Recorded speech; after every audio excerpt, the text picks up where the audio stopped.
Siku nzuri ya Alhamis ya tarehe 18 mwezi wa 6 mwaka 2026. Nikukaribisha kwenye taarifa yetu ya habari. Mimi ni Macklin Kamote na tunaanza na habari zetu za kitaifa.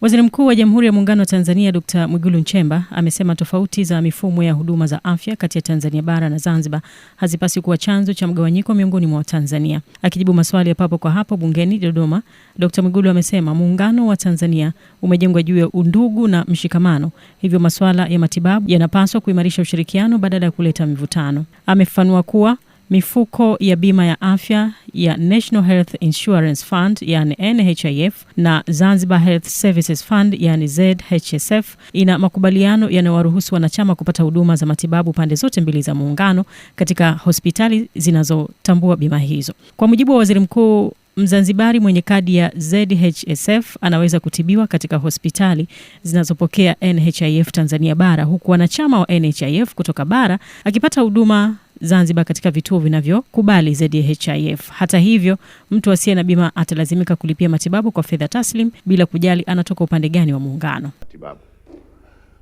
Mtanzania akiwa hana hiyo kadi, kama ambavyo kwa Mzanzibari akiwa hana hiyo kadi ya bima kwa Zanzibar atatakiwa kulipa kesh ili aweze kutibiwa. Hivyo hivyo na mtu wa kutoka Tanzania bara akienda bila hiyo kadi ya NHIF akiwa Zanzibar atatakiwa kulipa kesh. Na hivyo hivyo mtu kutoka Zanzibar akiwa hana kadi ya bima ya ZHIF atatakiwa kulipa kesh. Sasa ni nini kilichozua mtafaruku na majadiliano, Mheshimiwa Spika? Kuna utaratibu wa wale watu wasiojiweza ambao wanatibiwa bure. Na sisi huku Tanzania bara tuna utaratibu wa watu wasiojiweza ambao wanapata huduma ya TASAF. Mheshimiwa Spika, kama ilivyo kwa Tanzania bara, tuna matatizo ambayo kila wakati na ni mambo ya kila siku tunahangaika kuhusu masuala ya uraia.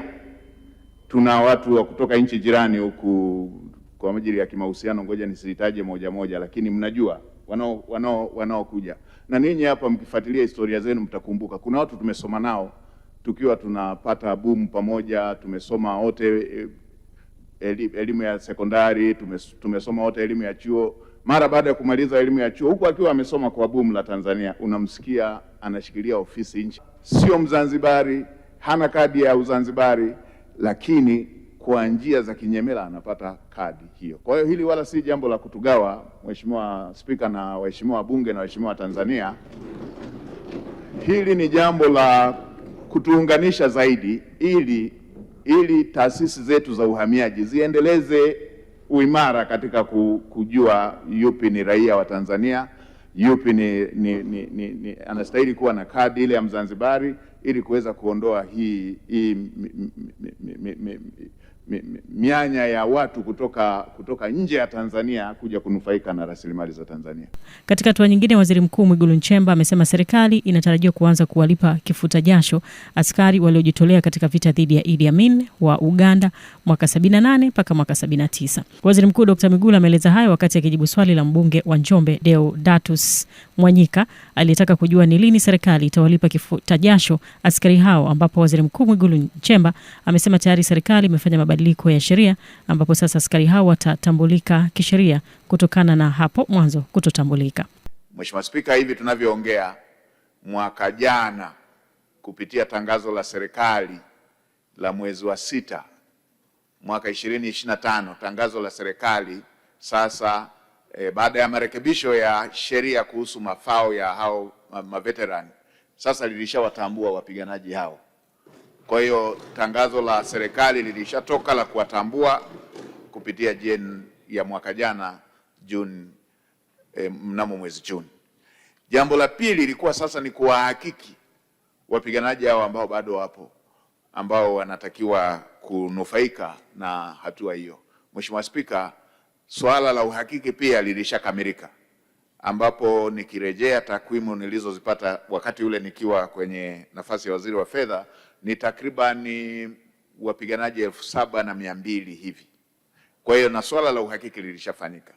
Ni matarajio yangu Mheshimiwa Spika ili nijibu swali la mheshimiwa mbunge kwamba kuanzia mwaka wa fedha huu utakaoanza, taratibu hizo za kuanza kuwalipa ama taratibu za kuwalipa sasa tafanyika baada ya kuwa GN imeshatangaza kuwatambua, lakini na pili uhakiki ukiwa umeshafanyika. Kwa hiyo Mheshimiwa Spika, wapiganaji hao wataanza kulipwa na watalipwa kwa kuwa sasa hakuna kikwazo cha kisheria ambacho kilikuwa kinawakwamisha na kile cha uhakiki.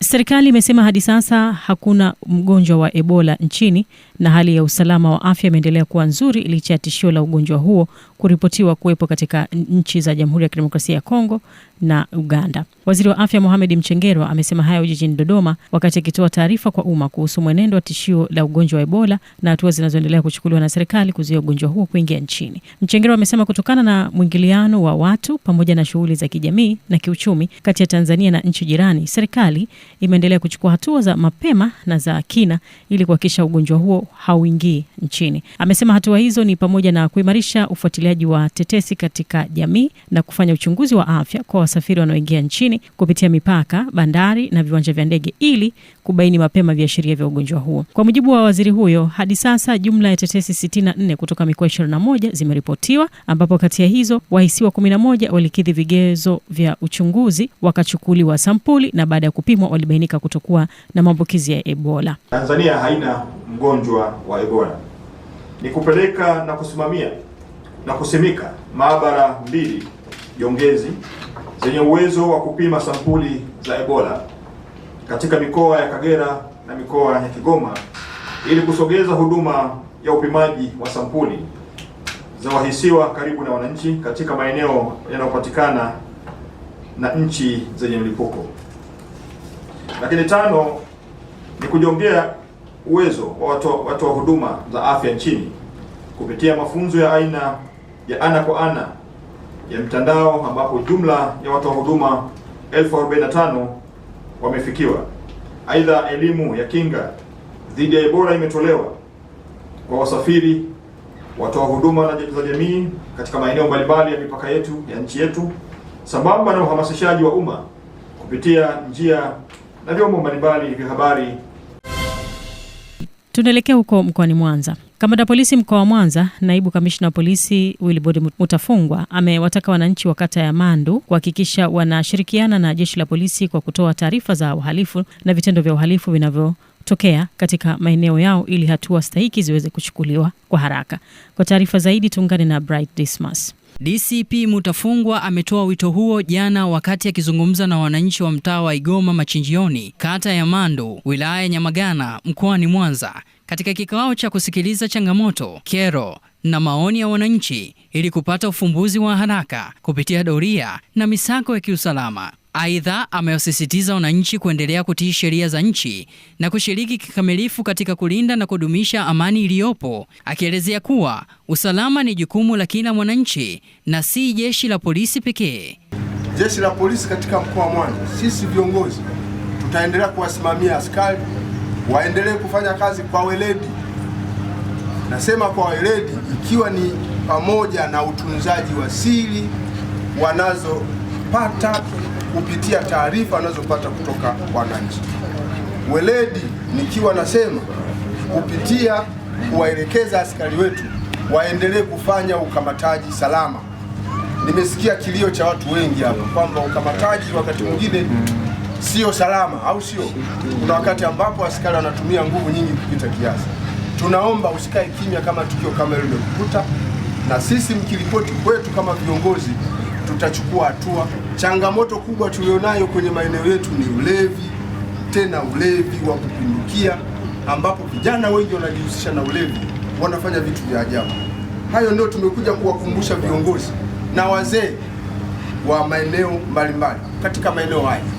Mkae mfanye ufuatiliaji wa mmomonyoko wa maadili unaosababishwa na ulevi kwa vijana, muone athari zake zimekuwa kubwa kiasi gani. Kwa upande wake, mkuu wa kituo cha polisi wilaya ya Nyamagana, mratibu mwandamizi wa polisi SSP Virginia Sodoka, amewahimiza wananchi kuendelea kutoa taarifa za wahalifu, huku mkuu wa usalama barabarani mkoa wa Mwanza, Mratibu mwandamizi wa polisi SSP Ibrahim Sunday akiwahakikishia wananchi usalama na kueleza kuwa jeshi la polisi litaendelea kuchukua hatua kali za kisheria dhidi ya madereva wanaokiuka sheria za barabarani. Kwa upande wao, wananchi wa kata ya Mandu wamelishukuru jeshi la polisi kwa kufika kusikiliza changamoto zao na kuahidi kuendelea kushirikiana katika kudumisha amani na usalama wa eneo hilo. Kuna vibaka wengi sana. Kuna watu wanajificha huko mafichoni. Kuna watu wanafanya vurugu. Kuna watu wanakimbia na visu. Huko tunapigiwa simu. Kuna mtu anakimbia na kisu. Sasa si kwa sababu mnakuwa mnachinja huku. Anakimbia na kisu, anataka kumfanya nini? Kumchoma mwenzie. Msiwe na muhali. Mnajua muhali? Yaani usiwe kwamba unamjua mhalifu afu utoe taarifa. Wewe mwenyewe ni nani? Mhalifu. Kuna wengine wenye nyumba wanapangisha watu. Unakuta amepangisha vijana wengi wamekaa ndani.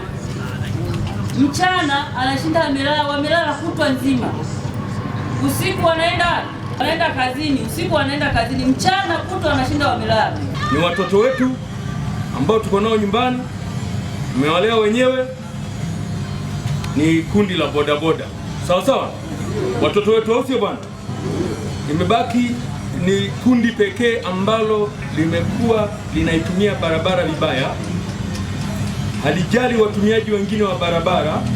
Makundi mengine kwa maana wakijua kabisa kwamba wewe ni mtembea kwa miguu, yeye anafikiri barabara yote ni ya nani? Barabara yote ni ya? Sasa kundi hili usifikiri jeshi la polisi peke yake sisi ndio tunaweza tukalimudu, lakini hawa ni watoto wetu na jukumu la usalama barabarani tunategemea jeshi la polisi lenyewe tu. Akiamua tunalipa mzigo mkubwa. Kwa hiyo lazima na sisi tuwe na polisi jamii wanaosaidiana ulinzi na jeshi la polisi. Wewe unatoka mtaa gani? Mimi nakaa mtaa huu. Mtaa huu hamna mambo ya ulinzi shirikishi. Mambo ya ulinzi ushirikishi mtaa huu hakuna. Katika mtaa huu ni mtaa mkubwa sana. Wafanyabiashara wapo ni wakubwa. Lakini ulinzi wa mtaa huu mimi sifurahi nao. Mlinzi unakuta ni kiziwi. Na mfano wa walinzi baadhi na wafahamu. Mlinzi ambaye katika ile eneo ni kiziwi, hajui kuongea. Alafu pili unakuta mlinzi ana fimbo. Mlinzi wa nini sasa? Walinzi wa masoko haya. Okay. Tunashukuru sana mahafande, tumezungumza vitu vya muhimu sana. Sisi kama raia tunaomba tuzingatie walioyasema. Jambo jingine, tuwape ushirikiano kama walivyosema, kwa sababu wanapitia changamoto ngumu sana. Kama hivyo umekuja hapa kuweka vikao kama hivi, inatakiwa tushirikiane nao.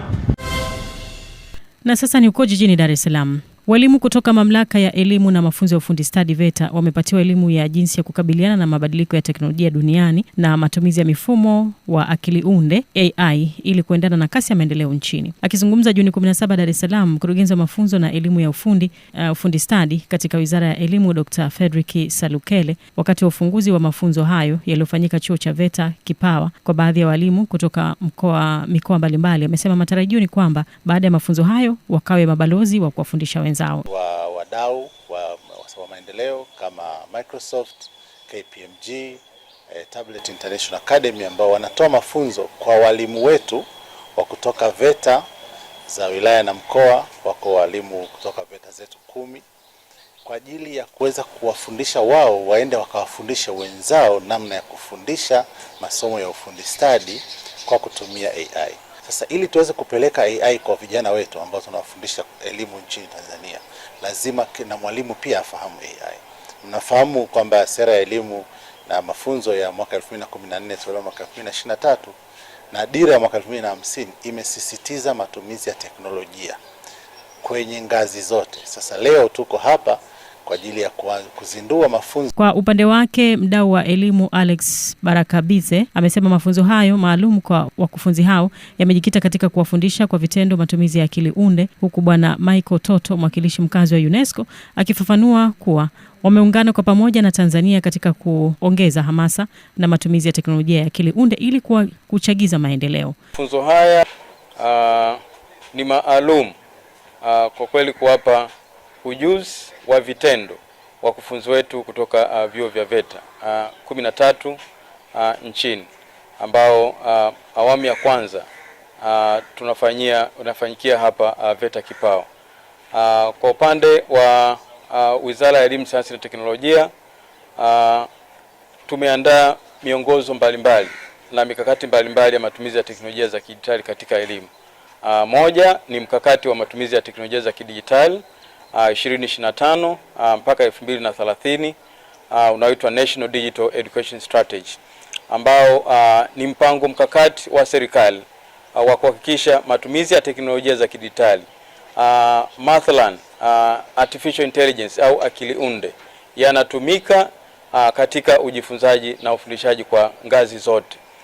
This morning in this VETA ICT Center to launch this very important initiative that aims to promote AI in the United Republic of Tanzania. I'm very happy to be here this morning with the PS representative and our partners. This initiative reflects our shared commitment in advancing AI, promoting AI in Tanzania. UNESCO will continue working closely with the ministry and its partners to make sure that all Tanzania are equipped and fully ready with AI. Tumalize na taarifa hii ya wajasiriamali wadogo nchini wamepata fursa baada ya serikali kuongeza kiwango cha mikopo kutoka 10% hadi 15%, huku hali hiyo ikilenga kupanua wigo wa wanufaika na kuchochea ukuaji wa shughuli za kiuchumi katika sekta mbalimbali. Tupate taarifa zaidi. Hayo yamesemwa na katibu wa halmashauri kuu ya CCM Taifa anayeshughulikia mambo ya siasa, uhusiano wa kimataifa, ndugu Rabia Abdalla Hamad, wakati anazungumza na makundi mbalimbali ya kijamii mkoani Ruvuma kwenye kikao kinachowakutanisha watendaji wa serikali, viongozi wa siasa na dini, wajasiriamali pamoja na wananchi. Rabia alisema nyongeza hiyo ya 5% kufuatia mwelekeo wa bajeti uliowasilishwa na Waziri wa Fedha kwa lengo la kuwafikia makundi mengi zaidi yakiwemo wavuvi, wafugaji na wajasiriamali wengine wanaohitaji mtaji na kukuza shughuli zao.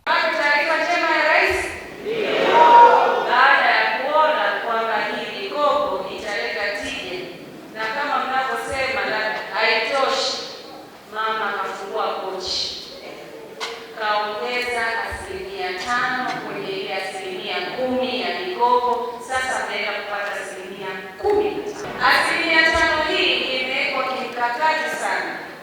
Kuna makundi yale walijadiliwa wakasema sana kaka zetu wanaume ambao wametoka kwenye ile sera ya wanawake, vijana na walemavu. Kwa hiyo wale kundi lile limeachwa. Kwa hiyo watu wa halmashauri katika kupunguziwa mzigo wa mawazo ili kuwahudumia wananchi kwa urahisi zaidi wakaongezewa na 5%. Juzi Mheshimiwa Waziri wa Fedha alisoma kwenye bajeti kwamba pato la halmashauri litatoka kwenye 10% hadi 15%, ili na wale wengine wavuvi, wakulima, wafugaji ambao ile sera haijawagusa na wao wafaidike. Kwa hiyo kuna mwananchi mmoja hapa alisema mikopo na sisi hatuko kwenye ile sera ya 10%. Tayari Mama Samia ameshafanyia kazi na nyinyi mujipendekeze kwa halmashauri mambo yaendelee. Sambamba na hilo, aliagiza watendaji wa serikali katika ngazi mbalimbali kuandaa mikutano maalum ya kuyakusanya makundi ya kijamii, kusikiliza changamoto zao na kutoa elimu kuhusu uratibu wa kupata mikopo hiyo ya 15%. Akizungumzia utekelezaji wa ilani ya CCM, Rabia alisema mkoa wa Ruvuma unatarajia kutekeleza miradi 693 ndani ya kipindi cha miaka 5 katika sekta mbalimbali. Mtazamaji, tupate mapumziko mafupi, tukirejea ni habari za kimataifa.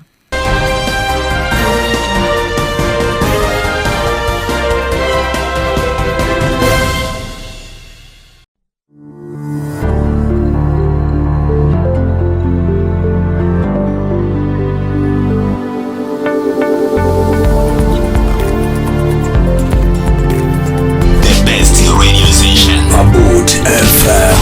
Keep in touch. 106.9 Dodoma, 98.9 Abudi FM Mbeya, inasikika Abudi FM 101.7 Dar es Salaam, 88.3 Abudi FM Morogoro, 104.1 Abudi FM Arusha. Through Abud Radio, I really enjoy the music. All day, all night. The best radio station. Abud FM. Keep in touch.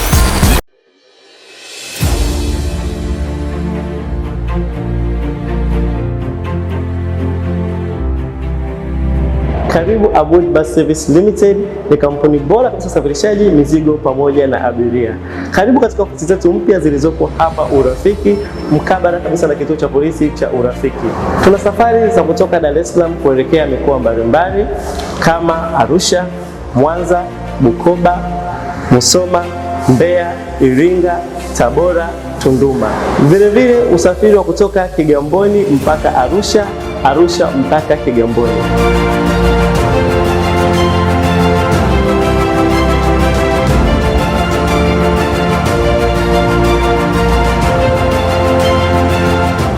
Kutumia usafiri wa Abud kwa muda mrefu, safari tofauti, na ni kweli wana huduma nzuri. I recommend mtumie Abud kwa ajili ya safari zenu. Kwa sasa wana magari yao yanaenda Bukoba, kwa wote wenzangu wanaoishi Bukoba, mnaweza mkatumia Abud.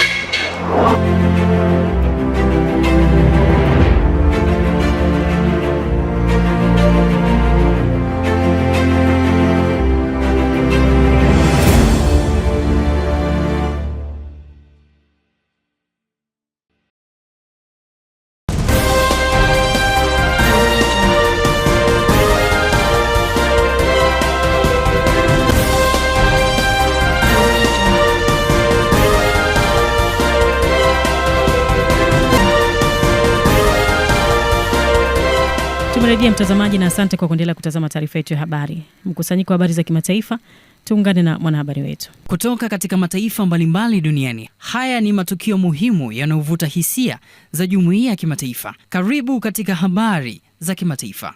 Rais wa Marekani Donald Trump na Rais wa Iran Masoud Pezeshkian wamesaini makubaliano yanayolenga kumaliza vita Mashariki ya Kati. Chini ya makubaliano hayo, Iran imekubali kupunguza kiwango cha urutubishaji wa madini ya urani, huku ikiruhusiwa kuanza tena kuuza mafuta. Rais Trump aliweka saini yake katika hati ya makubaliano hayo wakati wa chakula cha jioni pamoja na Rais wa Ufaransa Emmanuel Macron katika ikulu ya Versailles kufuatia mkutano wa nchi za G7.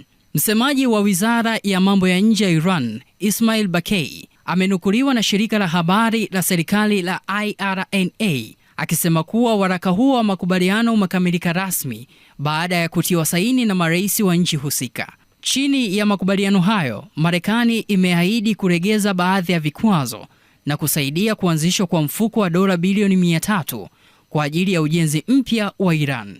Rais wa Urusi Vladimir Putin hapo jana aliwakaribisha viongozi wa Jumuiya ya Mataifa ya Kusini Mashariki mwa Asia, ASEAN, wakati nchi hiyo ikilenga kuimarisha biashara na ushirikiano wa nchi wanachama wa jumuiya hiyo. Mkutano wa siku mbili unatarajiwa kujadili njia za kupanua ushirikiano wa kimkakati kati ya Urusi na nchi 11 za ASEAN. Kwa mujibu wa mshauri wa Putin katika masuala ya sera za nje, Yuri Ushakov, jumuiya hiyo imeendelea kudumisha uhusiano na Moscow katika mshirika wa mazungumzo na imekuwa ikishiriki mikutano ya ngazi ya juu kila mwaka na maafisa wa Urusi.